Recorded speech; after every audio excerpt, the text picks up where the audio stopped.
Welcome, everyone. Nice to welcome you all to this session organized by EuroACE. My name is Clémence Arto. I'm the head of government affairs at Autodesk for Europe. Just in a few words about Autodesk, we're a global company. We provide digital technologies to professionals of the construction sector to better design and build, for instance, 3D modeling, data collaboration platforms, digital twins, and so on. But today I speak to you on behalf of EuroACE. EuroACE is an association that seeks to foster the energy renovation of buildings. And EuroACE has been organizing, next slide please, been campaigning for some time already to, actually have an ambitious approach of energy efficiency of buildings. EuroACE was created in 1998 by the leading companies in Europe involved in manufacturing, distribution, installation of energy-saving goods and services. We are a proud member of EuroACE, and I'm really happy that EuroACE is hosting this session as part of the European Energy Sustainability Week. And it's my pleasure to welcome our amazing panel.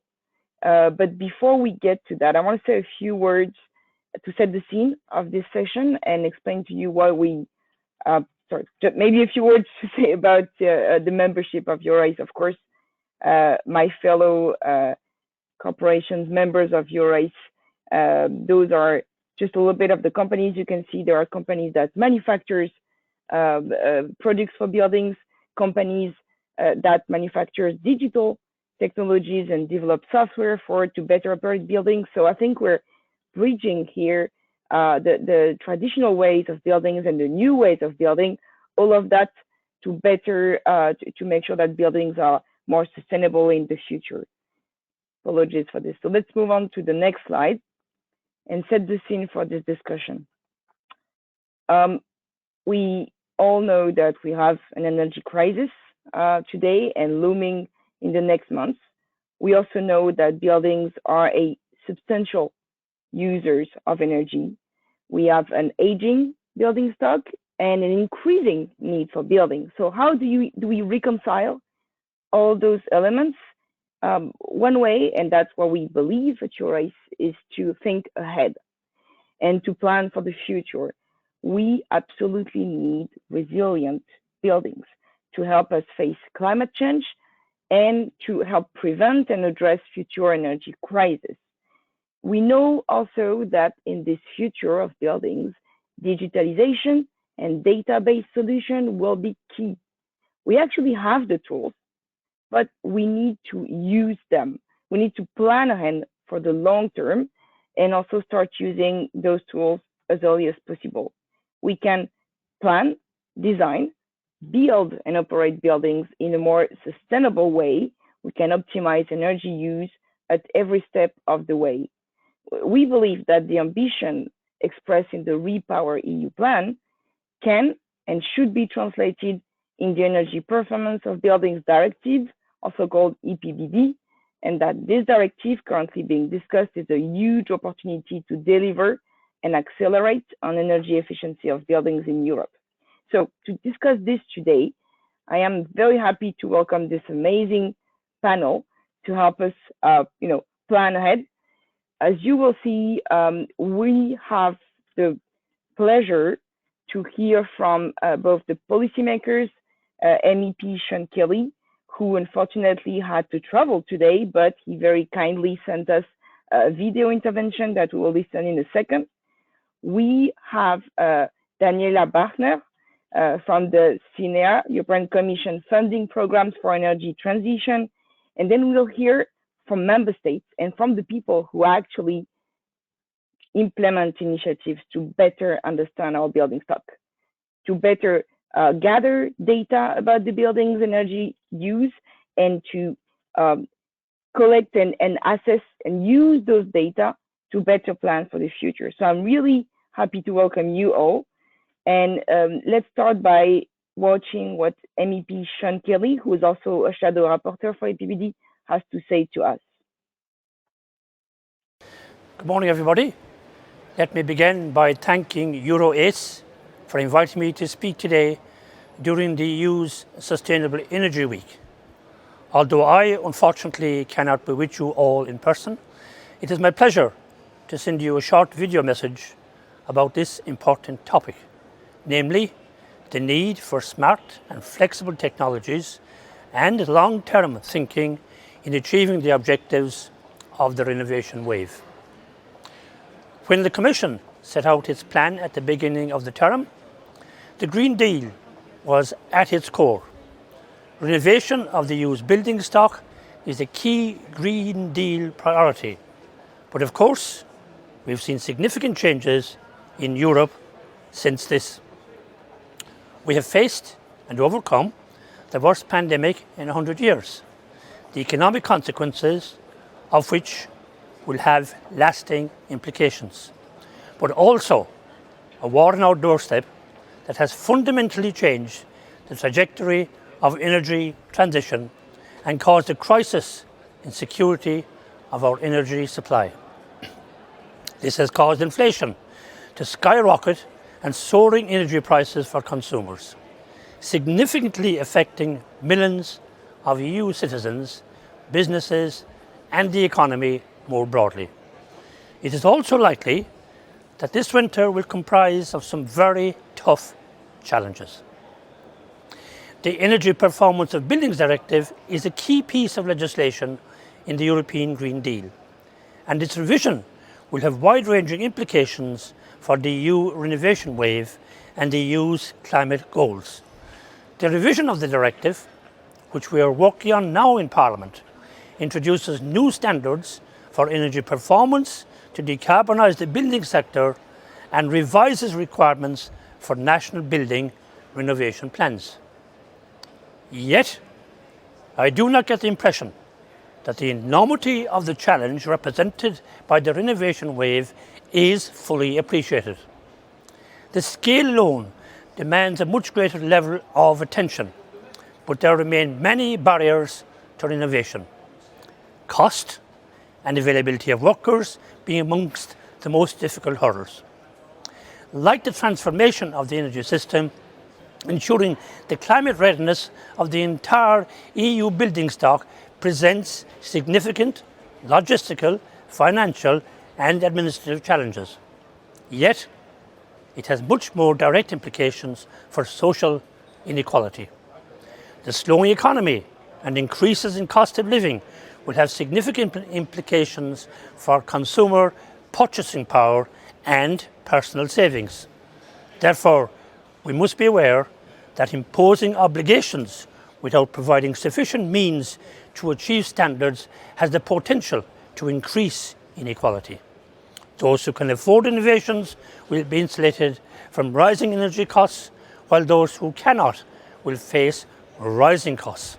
Finding a balance between the need to revamp the built environment and not impose undue financial burden on households and businesses will be extremely difficult, but absolutely vital. The renovation wave will not be achieved overnight, and it must ensure it is central to long-term development plans, urban planning and the energy system plans by Member States, as well as the Commission, with which industry can follow. Renovation needs must also be central to long-term planning by banks, who I believe need to take a much stronger role, as the reality is the vast majority of the money spent on renovations will be from private sources, and bank loans are simply too expensive at the moment. Investors need security, industry needs signals and facilitation. Households need the means to achieve the standards we set. This is why the right long-term planning is required. Energy-saving technologies will also be pivotal.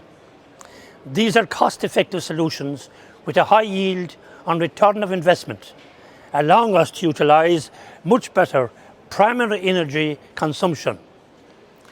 Digitalisation will play a crucial role in the transformation of the whole building value chain, not just the buildings themselves.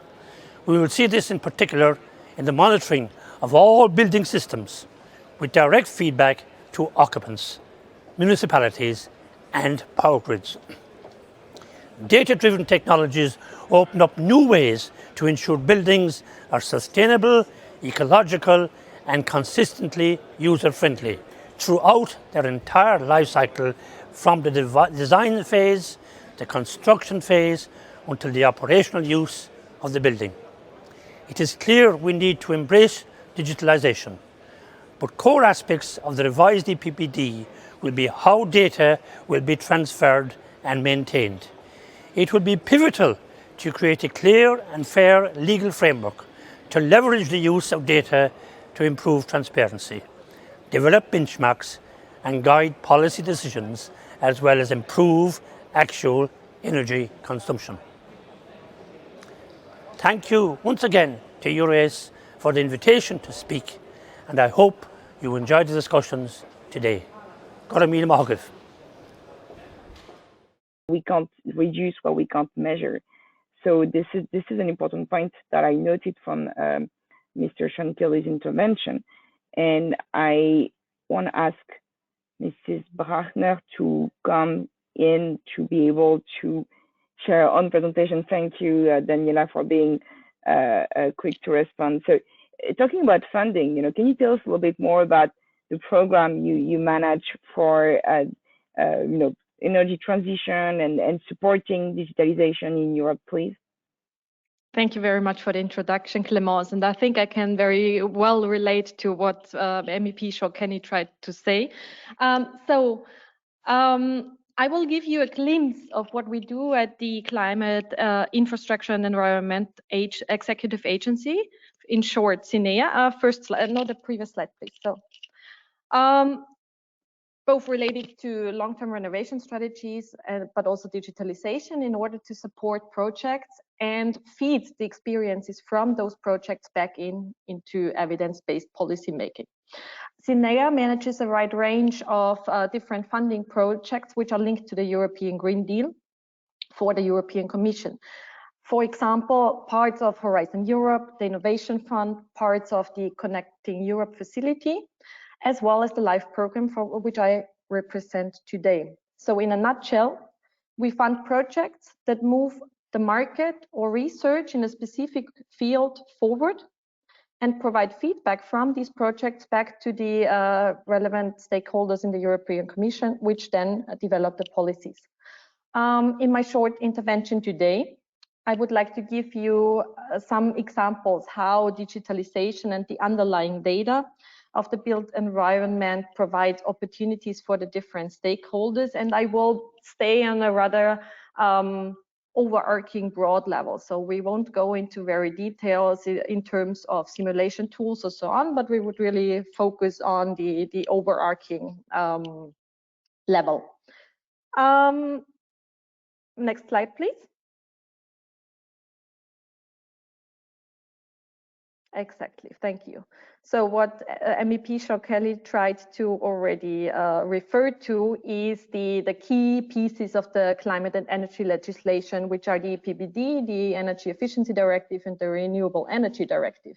All three of them are undergoing revisions as part of the Fit for 55 package to implement the European Green Deal.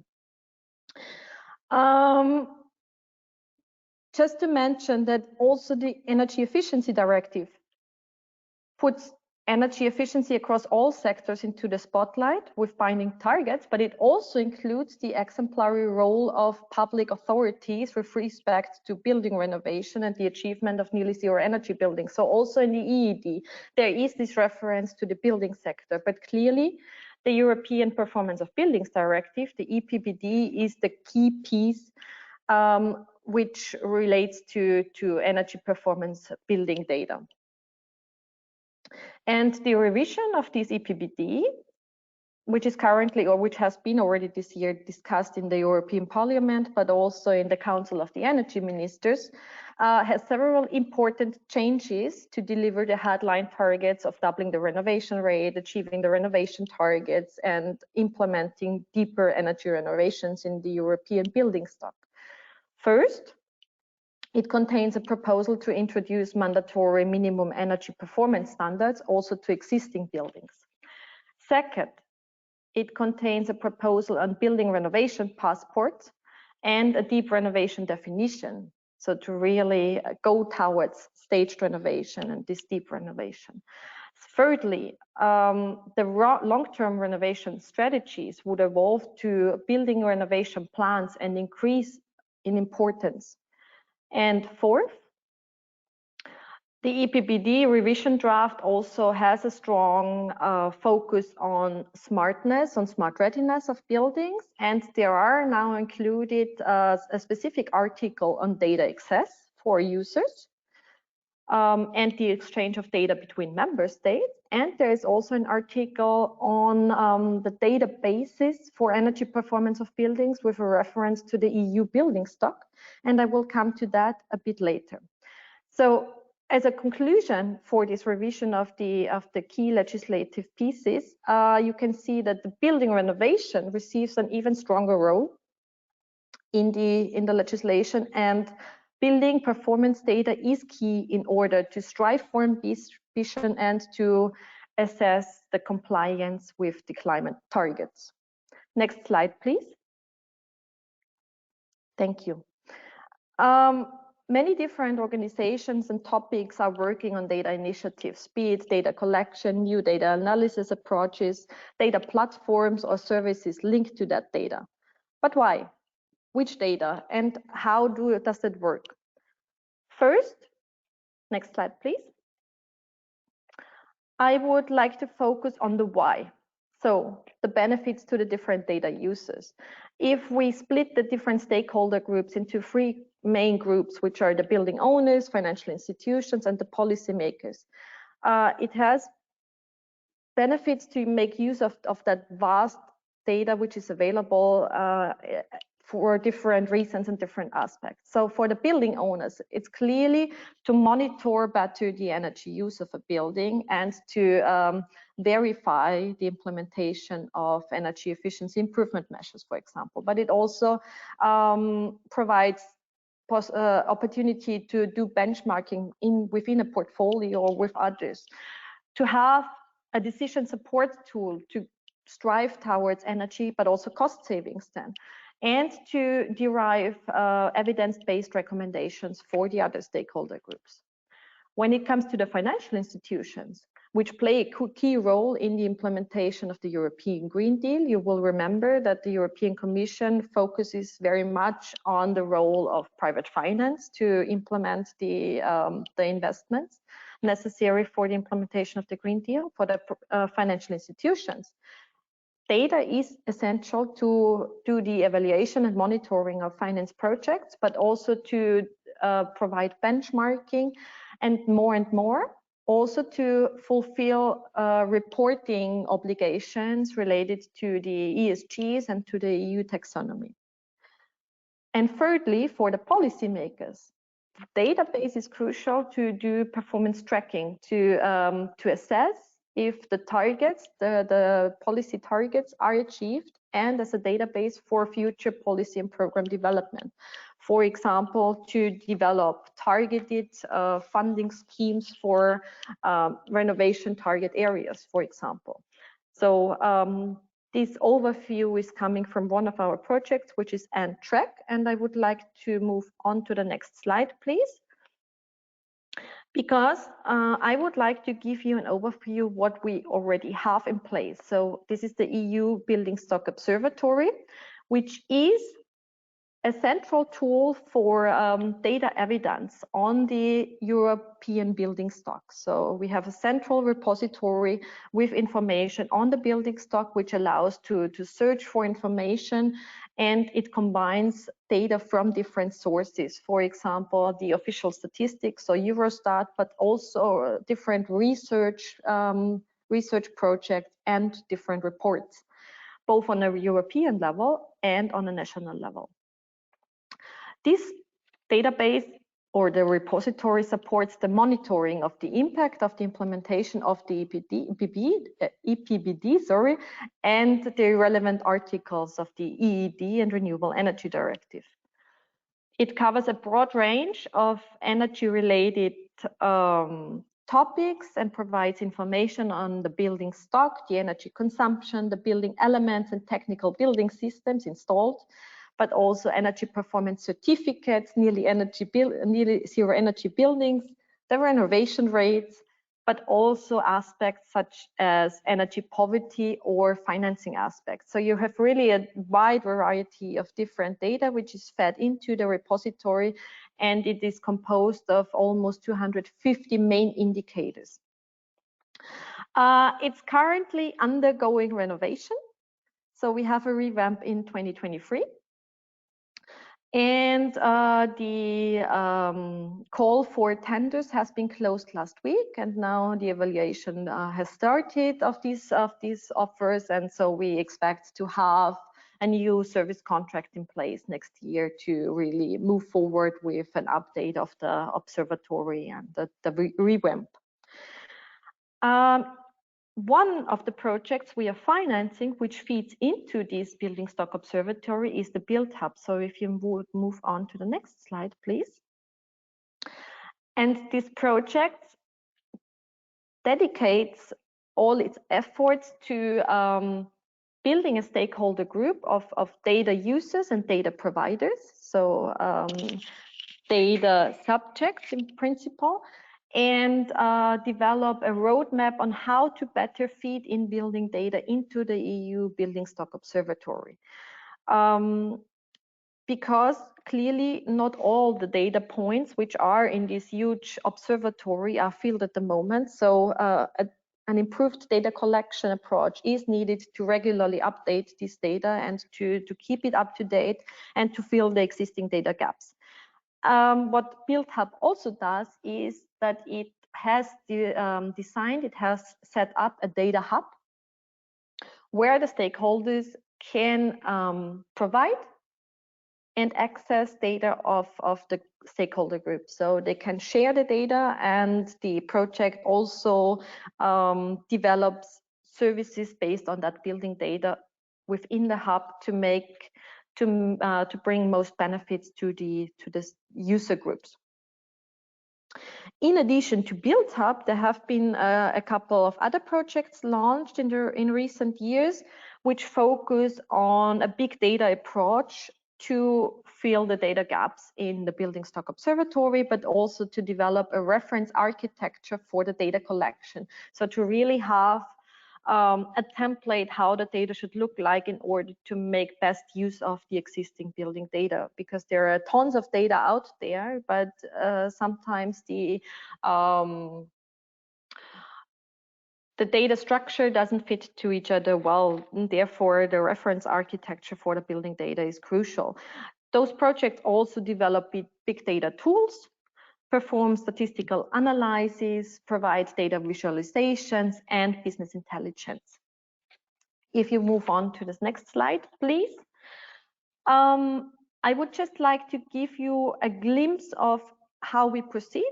So our current call for proposals is still open until 16th of November this year. And what we do with our call topics is to advance the implementation of the new legislation, and then also feedback into the further development of policy from very general topics to very specific topics, and all are in one way or another related to the building, to buildings and the built environment. So, for example, as you can see, the first line, there is a specific topic to support the market uptake of deep renovation, but there is also a topic to advance further the smart readiness indicator in the building sector, to support the market uptake of heat pumps, or also this district heating sector, so to have the energy supply side. But then there are also dedicated topics for policy implementation to support the member states in the national implementation of the new legislation and to foster exchange between the member states. So as you can see, some topics are really more on a general EU-wide basis, others are really specific to one specific part of the market. And then there is a variety of topics which support building renovation, of course. Many of those also then again provide data and feed the data into the different platforms which are available. What we can see is that there are tons of data available in many of the projects, and there is also very high demand for using this data in order to develop dedicated tools and to take evidence-based decisions in order to move towards an energy and cost-efficient building sector. However, what we also see is that the willingness to share existing building data is not always very prominent, which limits then the possibilities for analysis and application of this data. And this is mainly due to unsolved questions related to security, data protection, but also ownership and so on. But I'm sure that we will hear more about that from our other speakers today, which provide more information on very specific applications. So I will post then, oh no, you cannot see the chat probably. You will have the link to our websites, and you will also receive the link to the funding and tender portal of the European Commission, where you can look up these different call topics and receive further information to them. Thanks a lot for your attention, and I'm looking forward to your questions. Thank you very much, Daniela. Indeed, I went on the LIFE website and saw that LIFE is 30 years old, which is quite a nice birthday to celebrate. And indeed, when we look at the current calls for funding, it's very much aligned with the EPBD, you know, talking about smart readiness indicator, energy performance certificate, zero emission buildings, everything that is packaged in this directive and that aims to take the whole building stock one step further. So thank you very much for your presentation. And now we are turning to concrete cases, you know, regions or member states having started to implement this sort of data repository or gathering. And I want to start with Mr. Hakim Lalou, who is Innovation Director at Banque des Territoires, Caisse des Dépôts in France, to talk about the big flagship project called Reno. It's your turn, Hakim. Thank you, Clémence. Do you hear me? Yes. Okay. Thank you very much, Clémence, for the introduction.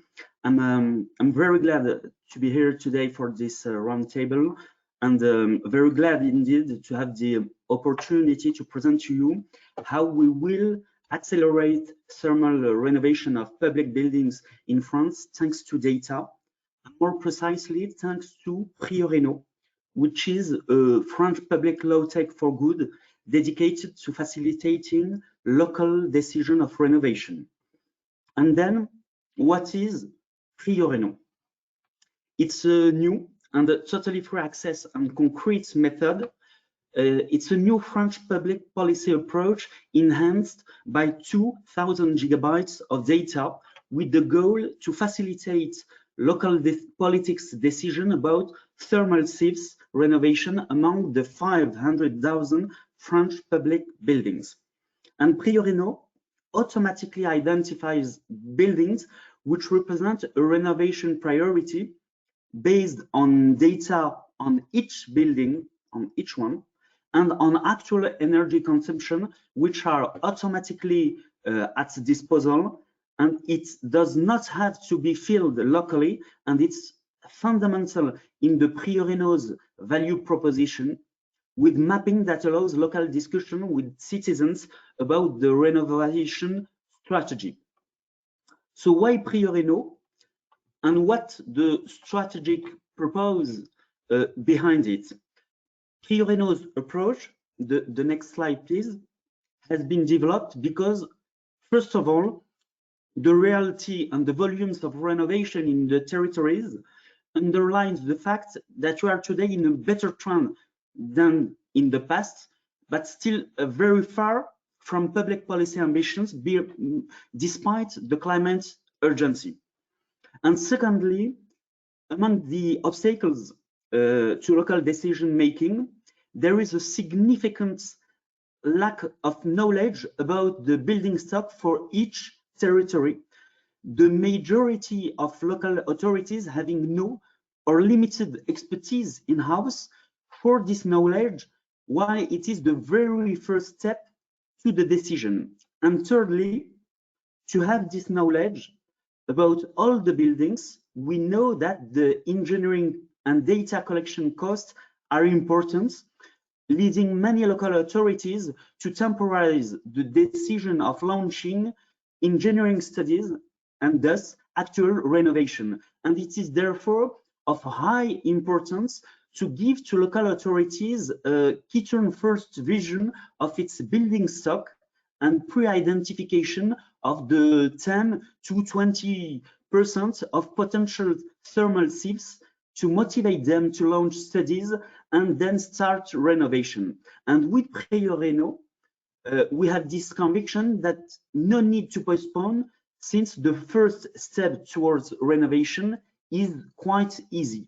And it's based on those elements that EuroACE has for main purpose to remove major obstacles to local decision making by first providing for free and in a key-turn approach to elected officials a first level vision of their buildings in their territory, its characteristic, its kind of use, and of course its real level of energy consumption in electricity and gas, building by building. Secondly, with an indicative prioritizing of the buildings to be renovated, and therefore suggesting which studies to focus on to limit the cost. And thirdly, offering a simple interface allowing local debates with citizens about these complex issues. And to conclude that first part, I would say that EuroACE is a new way for territories of implementing public policies thanks to data and AI, because it removes certain obstacles to the local decision to renovate, and because it allows engineering resources to be concentrated, to be focused on top priority buildings for free and in a key-turn approach. Perfect for the slide, thank you. Okay. So, but EuroACE, thanks to whom? EuroACE is based on a strong partnership between the Banque des Territoires Groupe Caisse des Dépôts, Enedis, GRDF, and the French state, with 2 ministers having signed the dedicated agreement. And it only makes sense through the unique contribution and expertise of each one, with Banque des Territoires as a major financial institution and trusted third party, which provide its unique platform with its bank level identification system, making it possible to provide and process sensitive data under GDPR in a secure context, available to all local authorities through our current activity, and all this permitting, therefore, a duplicable approach to many other public policies. Of course, obviously, Enedis and GRDF, major players in the French energy sector in electricity and gas, which are essential in the construction of EuroACE with their capacity to deploy the automated supply of data on consumption for each building, thanks to dedicated APIs, and their knowledge and expertise in the energy field, and of course the French state, since in addition to the public policies guidelines provided by the state and its support for the system EuroACE, it will bring it to the communities thanks to its network of decentralized services. And this alliance is a new way to materialize and animate an ecosystem around a public policy by combining actors with a mission of general interest from the public to the private sector around the data and AI device to remove certain obstacles to renovation. So how does it work? And let's go to the next slide, please.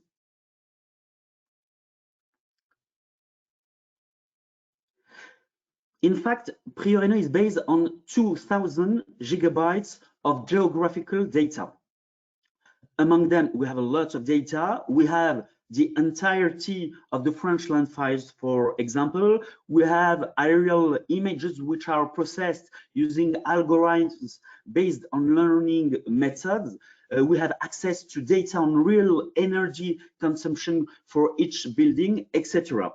And PrioReno algorithms permits to cross-examine those geographical data with heterogeneous level of geographical quality. And it's the main point.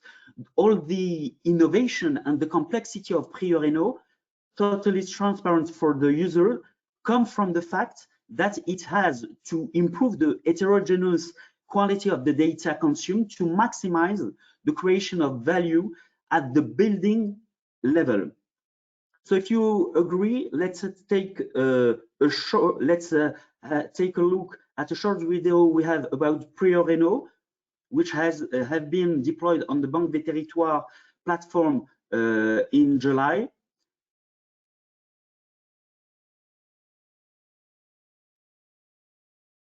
It is coming.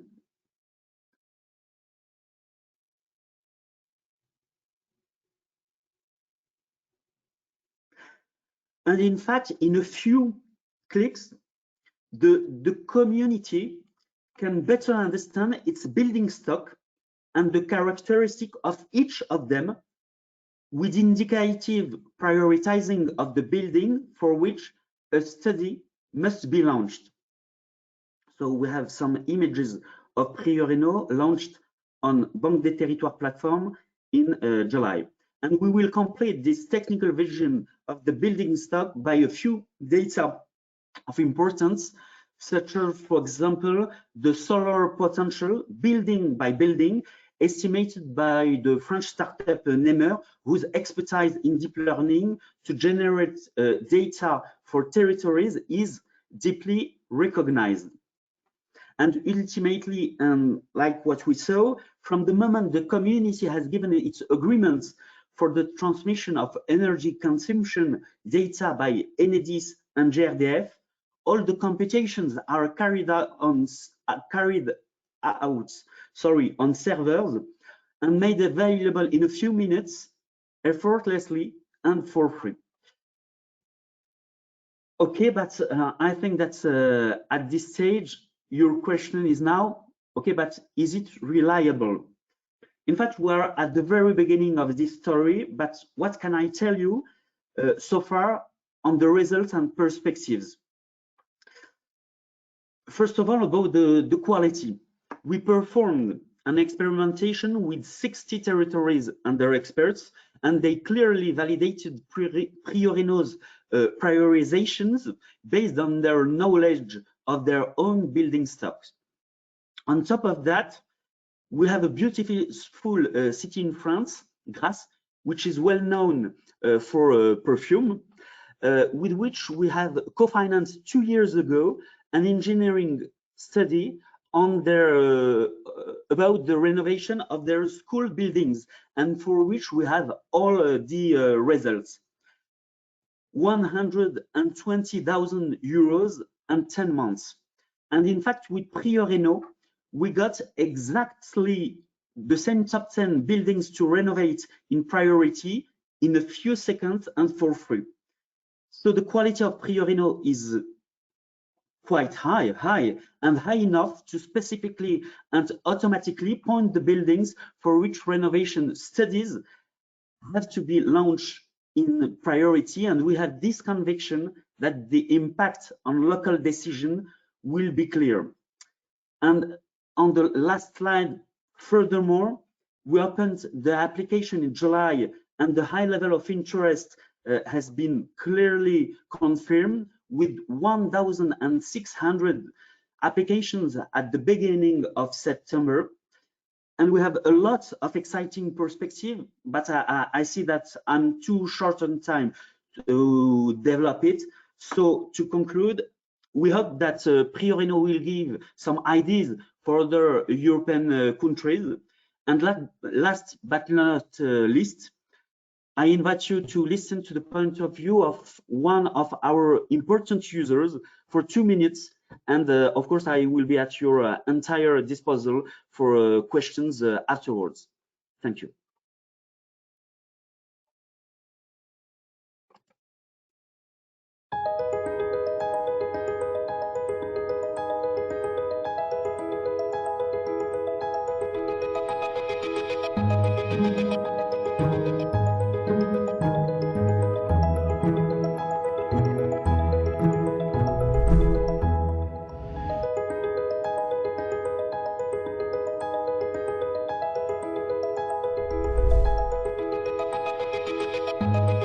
La COV est l'intercommunalité située dans le Vaucluse. Elle regroupe 25 communes et 70 000 habitants. Avec son PCAET, Plan Climat Air Énergie Territorial, notre intercommunalité s'impose comme coordinateur de la transition écologique sur son territoire.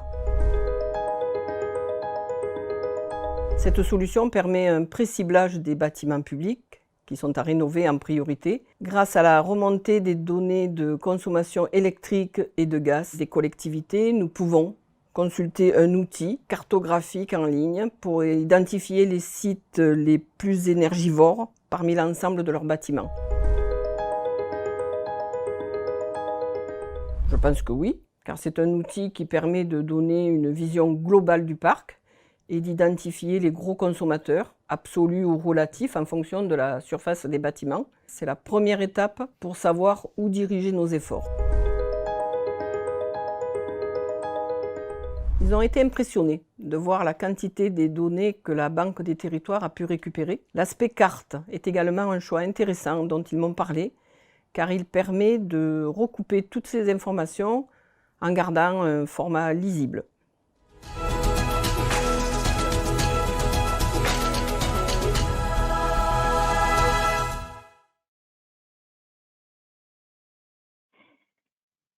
Clearly, we know how much the local authorities play a key role in reaching the climate objectives, especially in the building sector, and giving them access, like you did with PrioReno, to meaningful data about the building stock is just very impressive.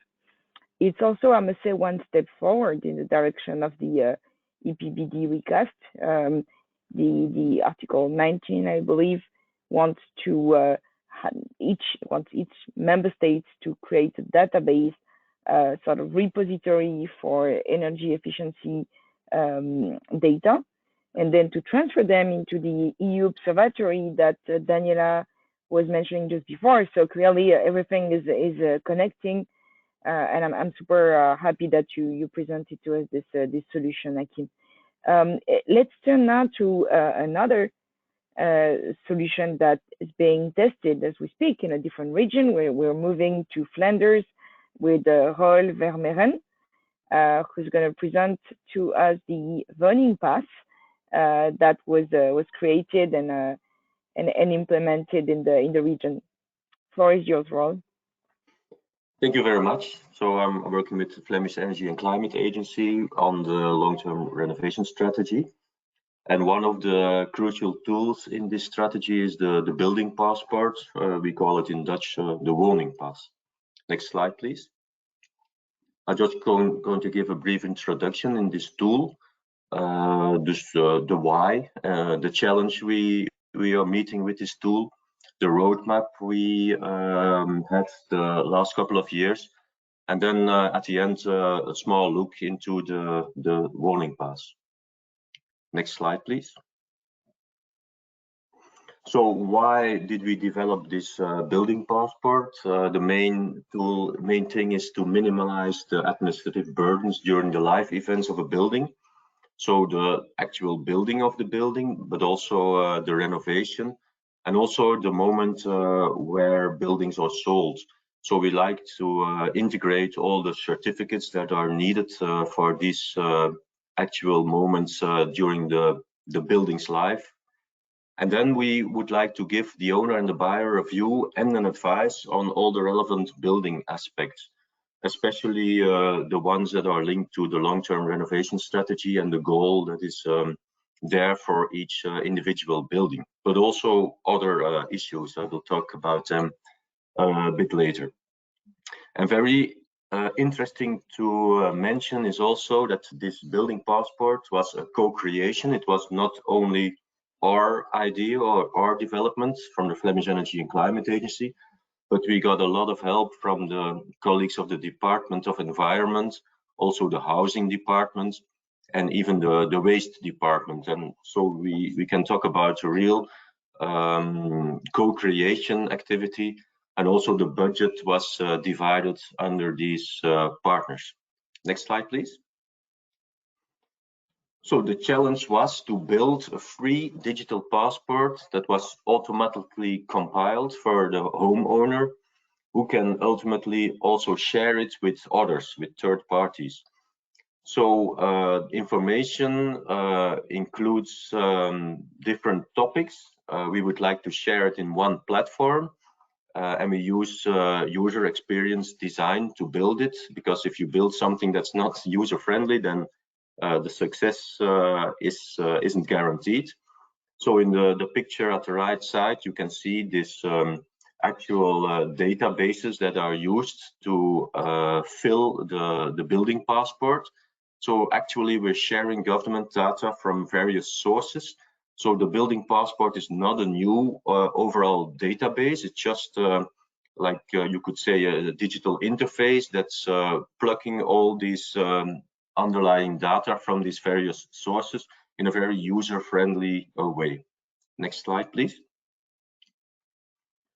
So we were able to develop it in that way, and I will talk a little bit about the roadmap that we had since the beginning.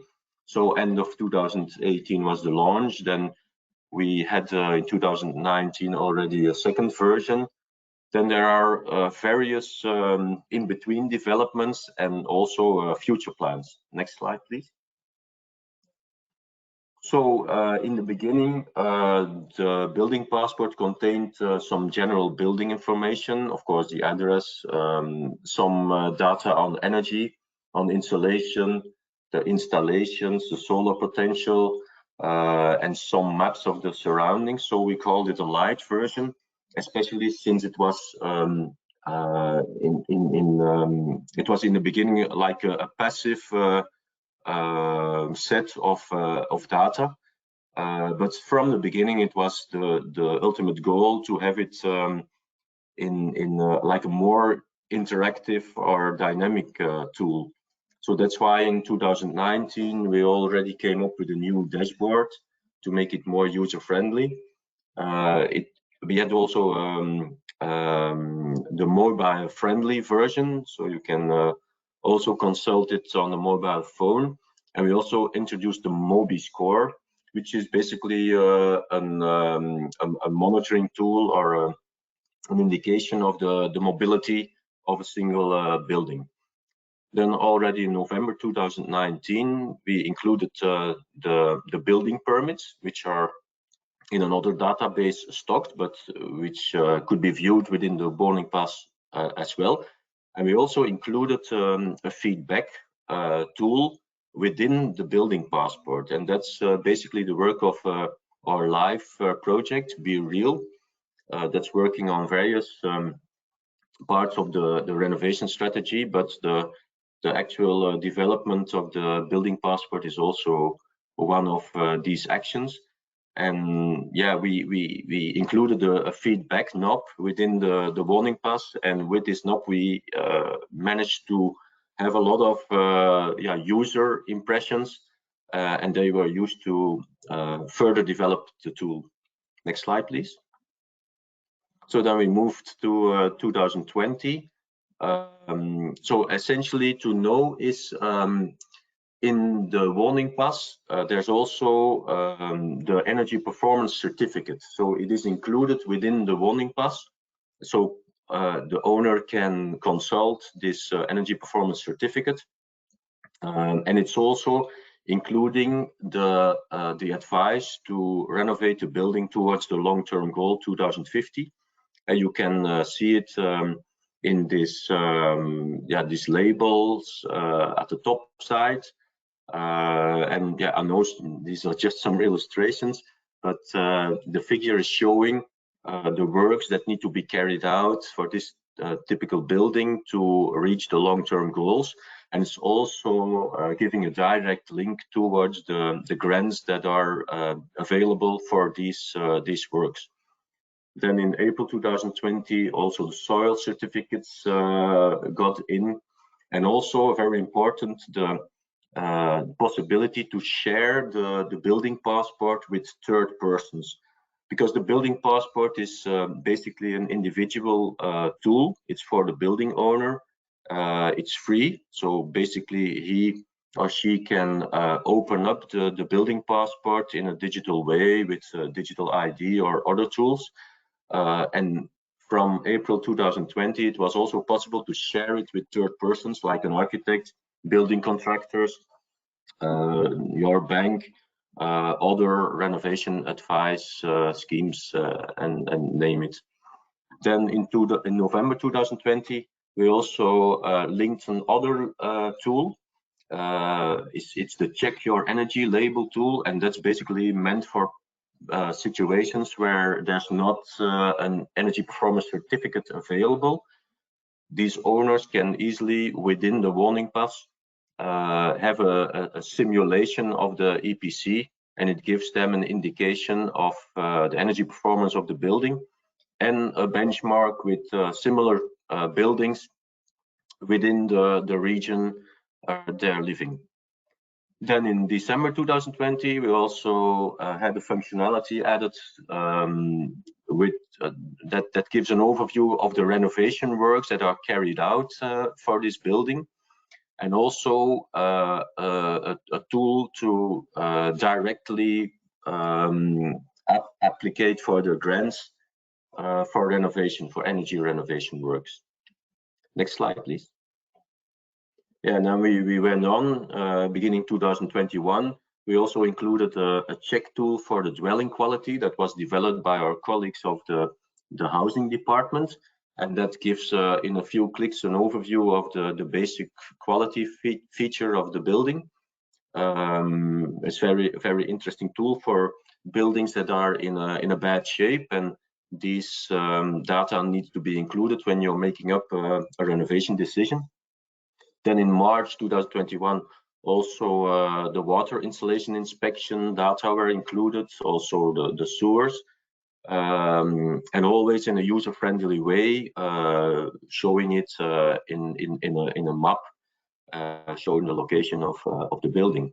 And then another very important step was June 21, when there was included a digital save where the owner can load up his or her own things like plans, documents, you name it. It was very interesting because it's more a dynamic tool since this phase. Next slide, please. Then we're moving to 2022. We also made a warning pass for companies, including in this spring the energy metering and consumption. That's very important as well, but it took a long time to have it included in the building passport. Also, yeah, if there are solar panels on the building, some additional data on water. Then in June, also a feature which make it feasible, make it possible to share the warning pass publicly. So, for instance, if you want to sell your house, you can open up your warning pass for a certain moment, for a certain period, to the public in general. And also the advice of the energy performance certificate was updated to make it more user-friendly. We also have certificates on asbestos. We can also push information towards the owner of the building passport with notifications, and also adding all the renovation works. So the building owner can add some certificates or some documents on the renovation works, but also if there are grants issued, then these are included in an overview. And then, yeah, working together with other colleagues, we also included the green-blue label, which is telling something about the risk of flood in this neighborhood. Next slide, please. So basically, it's an ever-growing tool. You can include very much data in it, but we are also a bit careful not to overload it, and that's why we always are following the user experience methods. So we would like to include only this data that are really useful for the user. Then to conclude, a little look at the warning pass, just showing some screens and some parts of it. So it contains relevant data and advice. Basically, it is the energy performance certificate and the distance from the long-term renovation goal. And immediately there are this advice is linked with the different steps you need to take. And if there is another one of these works carried out, it will be included in the warning pass. So it's really a dynamic tool. It's also giving some information about the parcel and the surroundings. There on the right side, you see also the solar map. We also have a solar map linked to the warning pass. So for each building, you can see right away if the roof is suitable for solar panels. Next slide, please. And then also the relevant certificates and grants. That's another part of the building passport. Like for instance, at the right side, you see a list of certificates that is needed, for instance, when you want to sell the house. So the building passport is giving you the information, what is needed and where you can find these certificates. And mostly these certificates are included in the building passport. And also the digital safe is also a very important one. At the left side, the left picture is just showing the actual energy performance, and underneath the steps you need to take with a direct link to the grant application. Next slide, please. Yeah, and then we also have to make it attractive on the visual level. For very much of these items, also some maps, for instance, on the soil, for instance, on the heritage aspects of buildings, and also about the risk of flooding. Next slide, please. So yeah, it would have been very interesting to have a real demo, but it's not possible within this form. But nevertheless, you could, if you're interested, go to this site and have insights in a demo. It is in Dutch, of course, but it gives you a more concrete insight and feel of yeah, how the warning pass is working and what are the different aspects and topics included. So thank you very much. Next slide, please. That's basically it. If there are any questions, I could answer them, of course, later on. Thank you. Thank you, Roel. As you say, we'll have a session of Q&A just after our last intervention.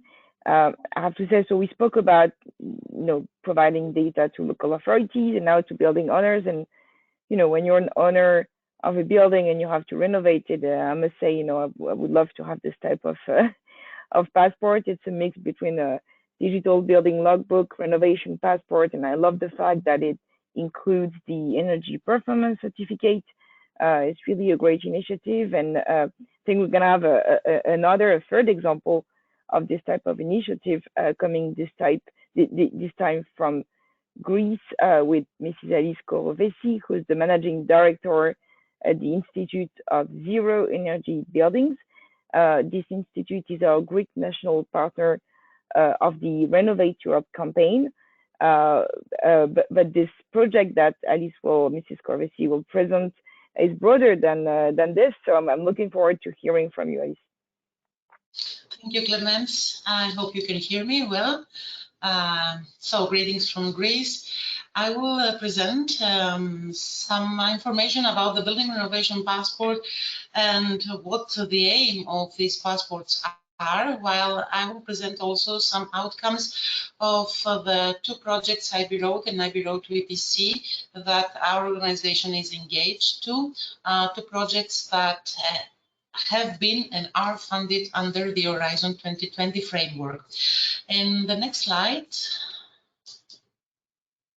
so an overview of what we will discuss, getting familiar with the Building Renovation Passports and the EPBD, the heritage that we have from the Ibro Project, which ran from 2017 until 2020, and now we have the evolution of the Ibro, which is the Ibro to EPC project, a project running since last year. This month, September 2022, we have entered the second year of the project. So I will present you what we're going to do. In the next slide. So just a few things. I'm sure that the majority of our audience is familiar with the Building Renovation Passport. So we're talking and we're discussing about a document that can provide or will provide a tailored roadmap for the renovation of a specific building in several steps that will significantly improve the energy performance of the building. This is, let's say, the official definition of what a Building Renovation Passport is. The Building Renovation Passport actually outlines the long-term perspective, 15 to 20 years, the step-by-step renovation for a specific building. And also the document results from an on-site energy audit while meeting the specific quality criteria and indicators. To my personal opinion, I think that Building Renovation Passport is an excellent tool that can mobilize also the private investments. And it's a tool that gives the opportunity to the owners, to the building owners, to understand why their building should be renovated and why the building owner should not rely only to public money for renovation. So it's a new, let's say, introduction between the building and the building owner. In the next slide, we can see here that we have the Building Renovation Passport. It can be considered as a very dynamic system. We give data, so the input can be various building information, data from implementing renovation and conversions that happened in the past, building plans, EPC data if available, energy consumption and production, other indicators as the comfort and health measurements, climate information, and more. The list cannot be limited to the information I'm providing here, but this is something that can be evaluated country by country. What we have as an output is a digital logbook, which includes the building information, a tailored innovation roadmap, data from the supply chain, information for the available funding sources and intensives, information about the benefits of energy efficiency measures implementation, and of course more information that can be considered as outputs. And again, this depends on the organizations or the countries of what information they want to provide to the public and to the building owners. In the next one, the benefits. This is something very important because we understand that the stakeholder map is wide. It's not only the benefits for the households or the building owners, but we have also benefits for the national governments, because building innovation passports can enable a higher volume of retrofits in the countries. And also this way, the passports can support the national targets that have been set. And of course, those targets, on the other hand, support the EU targets that have been established. On the other hand, we have the technical professionals, so building innovation passports. The platforms can create commercial opportunities for energy and retrofit professionals, but also those can provide the baseline information for the buildings, meaning saving time and informing for future work. The real estate community, the real estate agents can understand the correlation between the property values and energy efficient and sustainable buildings. This is something which has started as a discussion a few years ago, how the building value is connected to the energy efficiency and sustainability factors and indicators. So again, this building innovation passports can be a good example and a good exercise for the real estate community. The financial institutions, there are new opportunities for customer engagement, but also there is an opportunity to launch financial products that can be tailored to the needs of individual properties. And last, for the valuers, the building innovation passports can identify and mitigate risk when we assess the portfolio and asset levels. In the next one, we can see here the connection with EPBD. It was already presented how the building innovation passports are connected to the revision of the EPBD, and what we have here, we have some novelties, EPC updates and information definitions, the inclusion of building innovation passports, the inclusion of minimum energy performance standards, and the whole life carbon considerations. In the next one. So let's go to the projects, the Ibro project, which, as I mentioned, started in 2017 and ended in 2020, a project funded by the Horizon 2020 funding framework. The aim was that we wanted to prove that a plan can help. So we have on the one hand the holistic renovation process, on the other hand we have the building innovation passport and the roadmap. These two elements can give us a deep and qualitative renovation. The next slide. Here we have also the reference. So during the Ibro project, we developed a logbook. So what our aim was to provide details about the building. So the logbook included general and administrative information about the building, building construction information, building energy performance and operation and use, of course, but also smart information. The guiding principles for establishing the roadmap, it was the best possible principle to propose a measure with the highest possible energy efficiency, individual renovation context. We consider the wishes, the needs, financial situation of the homeowners and the inhabitants and the circumstances of the buildings. The consideration also and the guiding principle was the long-term perspective, help the homeowners to understand the importance of having a long-term renovation strategy. The timing and sequencing demonstrate the homeowner that a step-by-step renovation does have several advantages, as I mentioned earlier, including, of course, the investments, the own investments when we're discussing about building innovation, but also to attract and motivate, because the roadmap should be attractive and easily understandable for the homeowners so that can be motivated to take action. As I said, it was a good opportunity, and it is a good opportunity for the building innovation passport to reconnect the building with the building owner. In the next slide, the results from the first project. Current the building state, we had the information, but that was developed as a roadmap overview, providing information about the building and the whole process, a detailed roadmap on how to start the building renovation step by step, having a framework of 10, 15, even 20 years. And of course, after the detailed roadmap, we have the detailed renovation step.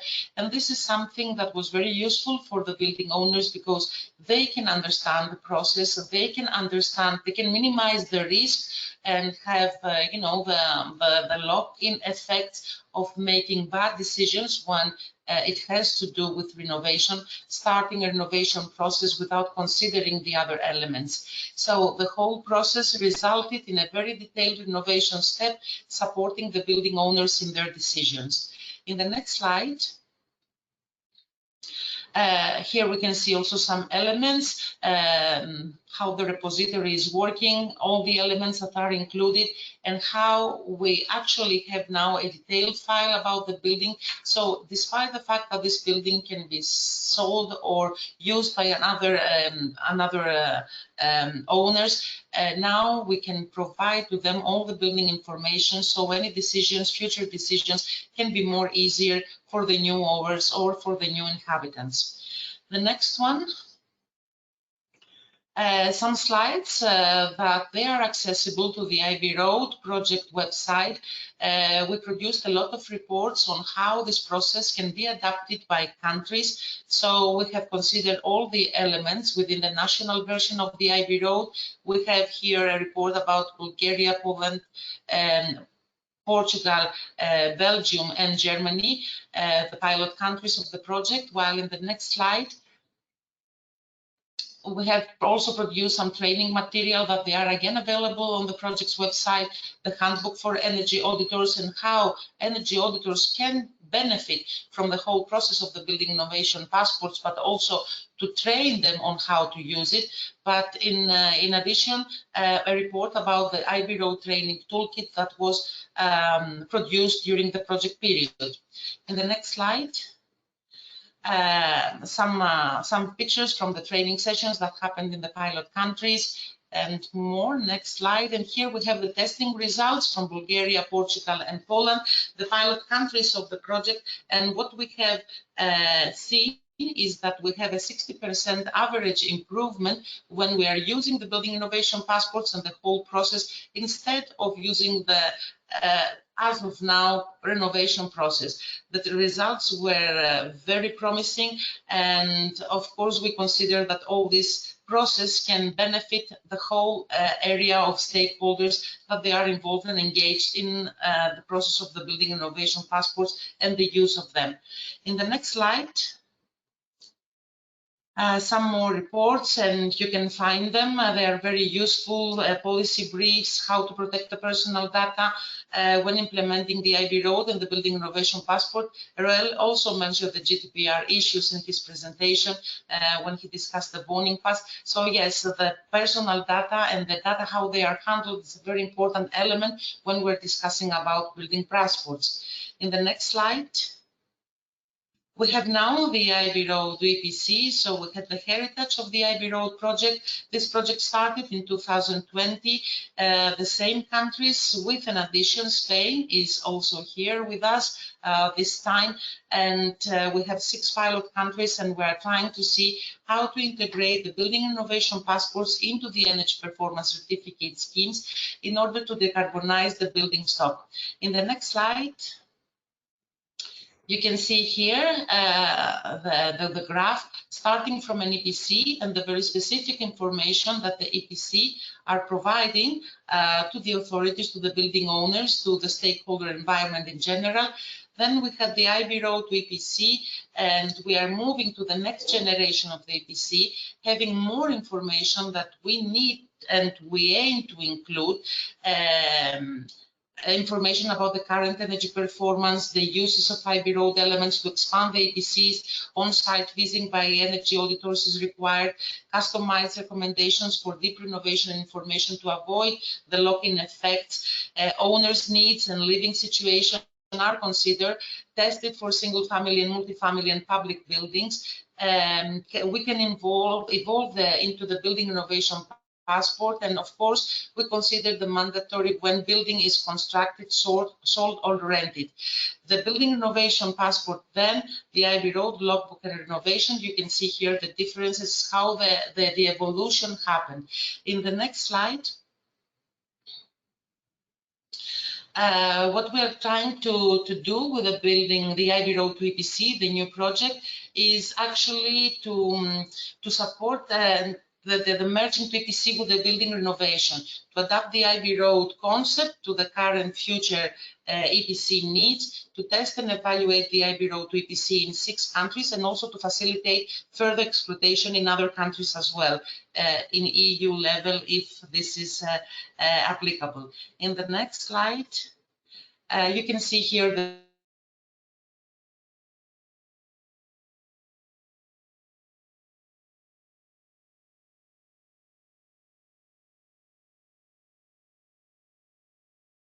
right. I think we lost Alice due to internet bug. So Alice, if you hear us, please, feel free to come back and finish that very interesting presentation. I'm actually impressed at the steps taken by several, member states, regions, stakeholders to move ahead and plan. Exactly what we believe at EuroACE to be very important is the long-term planning and the gathering of relevant data to make sure we can have a sufficiently ambitious approach with energy renovation of buildings.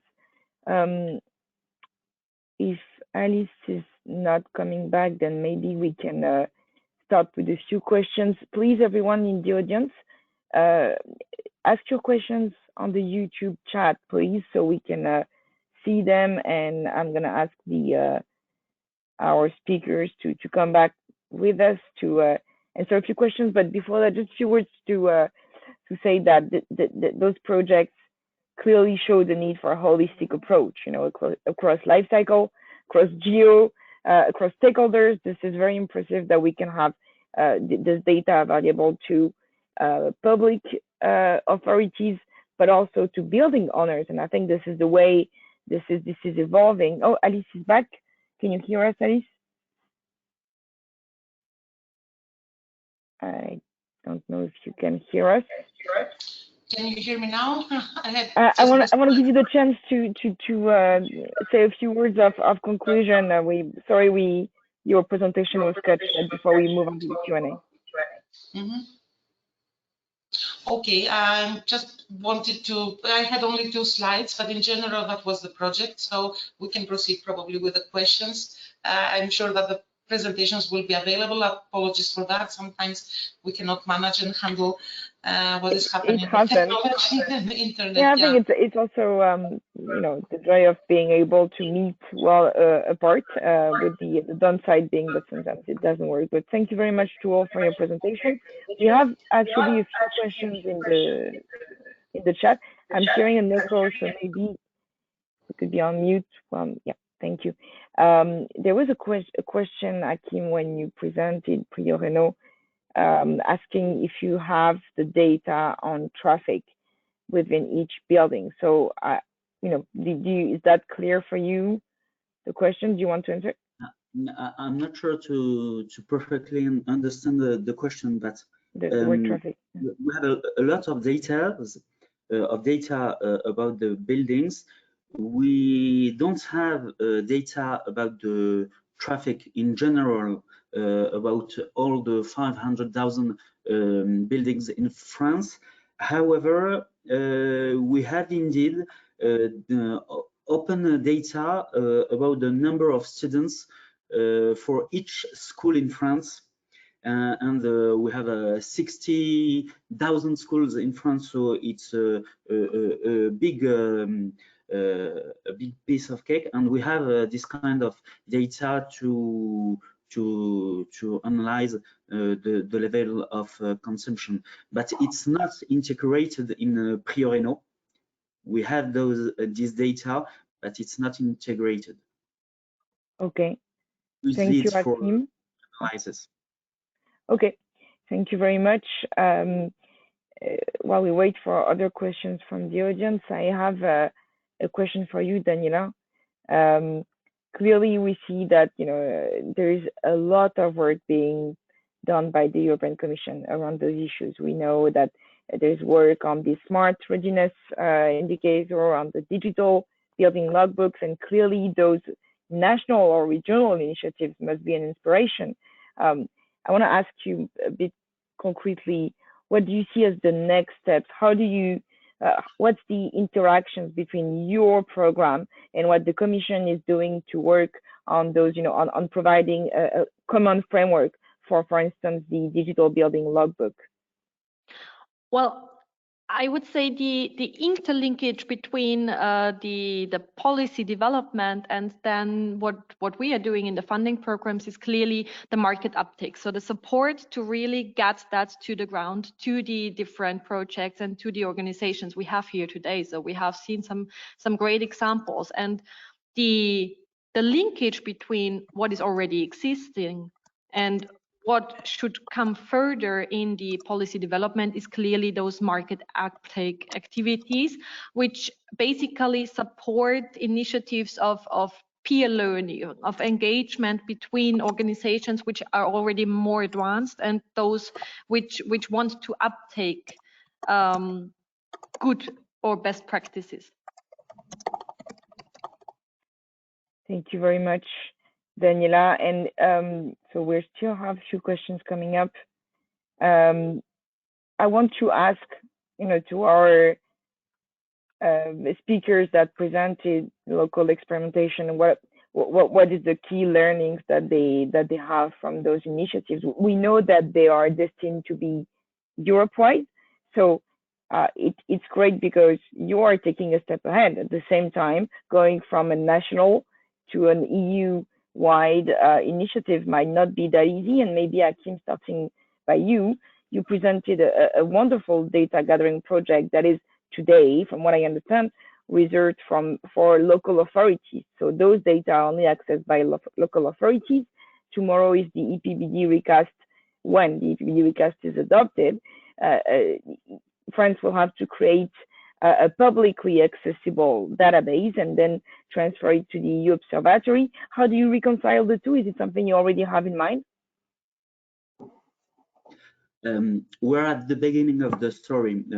In fact, it's quite hard to obtain in an industrial approach data on each building. We were with data and the authorization to real energy consumption data for let's say 8 million square meters at the beginning of September. And I think with 4,500 buildings, and I think that now we are at 20 million square meters. So it's very fast, and we are concentrating our efforts at this stage on the collection of this data. Of course, the next step will be to summarize and to exchange those data for public policy purposes in France and with the European Commission to have a clear vision of the public building consumption in France. So we don't at this stage work on this point, but it's clearly a major point, and we will certainly have future exchanges with the European Commission of this kind of data exchange. We are, of course, at disposal. Thank you, Akim. And we know, I mean, I'm not totally objective here, being French citizens, but France has done some impressive steps for open data. So, I mean, I'm thinking this is the next challenge, the building stock with the issue of privacy versus, what should be accessible. So I guess this is going to be a big debate. Maybe Roel, turning on to you, the zoning pass. So it's mostly for building owners. Can you tell us a little bit how was it received? Is it something that you've seen how building owners welcome it? Do they see an interest beyond maybe a renovation for the management of their building? Is it something that they use? Do you still, maybe it's a little bit early, but what's your look already on that? Yeah, we have been assessing this topic several times already, and yeah, it's also linked a little bit to the overall development of the warning pass, because like I told in the beginning, it was quite a passive tool. I think the advantage was that from the beginning, we had it for all the existing dwellings, so it was on a very large scale. We had some campaigns about it as well. So basically, it was like on television in prime time. So basically, it should be known by people who are interested in data on their own building. But then, like after a year, we did some assessments, and we already noticed that yeah, the tool is being used. But I think we're not there yet, and yeah, in my opinion, the fact that we're making it more interactive, and also the feature of loading up your own documents is a very crucial one. So it's more developing towards a tool, and I always compare it to in the history, people they had all this paperwork at the house, and when they needed it, they couldn't find it anymore. So basically, all this information is included, is always there in a secured way, and you can add your own things. And on the other hand, also the fact that it is that you can open it up to third parties. We notice that that feature is being used more and more. And yeah, on the other hand, this building passport is not a wonder tool. It's really about the awareness rising, and also the facilitating of renovation works. And basically, it is linked to other aspects of our renovation strategy. Like, for instance, next year we start implementing a renovation obligation for a house that is being sold and has only label E or F, so a bad energy performance label. These new owners need to renovate their house within 5 years, and then the information in the housing passport becomes really useful. And I think we need to look at it in that way, as a crucial tool within the renovation strategy. Thank you. I really like this idea of awareness raising and providing a concrete tool. You know, I often make the comparison, maybe not a good one, but with recycling bins. You know, we were given recycling bins with different colors, and before that we might not even have thought of recycling, and now we know we have to sort out. And it's very simple, and I think it's the same. It goes the same way for data. The more information we have, the better tools we have as building owners or even occupants, the better we can actually have an impact on its energy use. So I think it's really the core of the idea here. Alice, maybe a last question for you. In your experience, this is a very impressive projects actually. What would be your advice, for member states wanting to implement this sort of building renovation passport? What are the key elements that they should bear in mind, based on your experience? I'm not sure we still have. Was the question for me, Clémence? Yes, can you hear us? Yes, I can hear you. I'm sorry, but in the next building we have a renovation process and we have interruptions the whole day. Apologies for this technical thing, but can you please I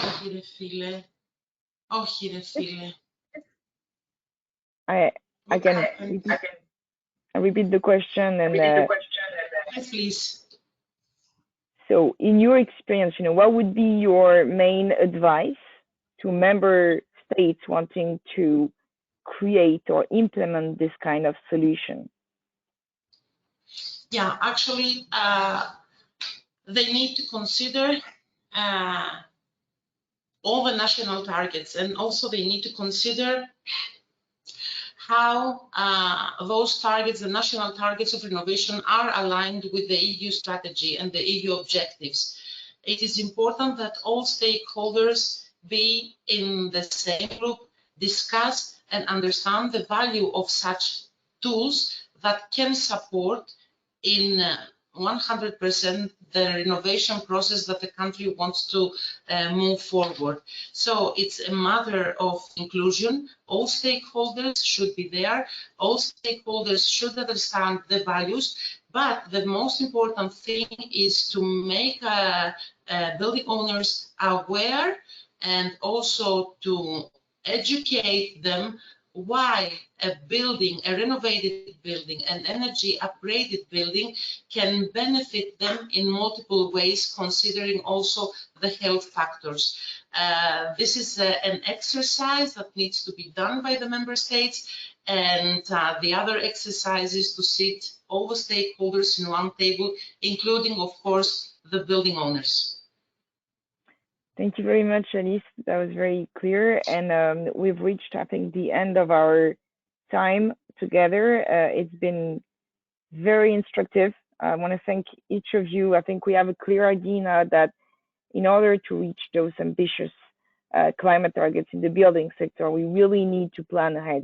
We need to think of the future. We need to have a holistic approach that goes beyond, pure member states, beyond each sector or stakeholders in the building sector, but involve everyone in this scheme. We need to have funding, training. We need to create the conditions so that we can gather, collect data, and then use them. So thank you very much. Thank you everyone for listening to us. And I wish you a very good day and talk to you soon. Bye-bye. Thank you very much. See you later. Thank you. Bye-bye.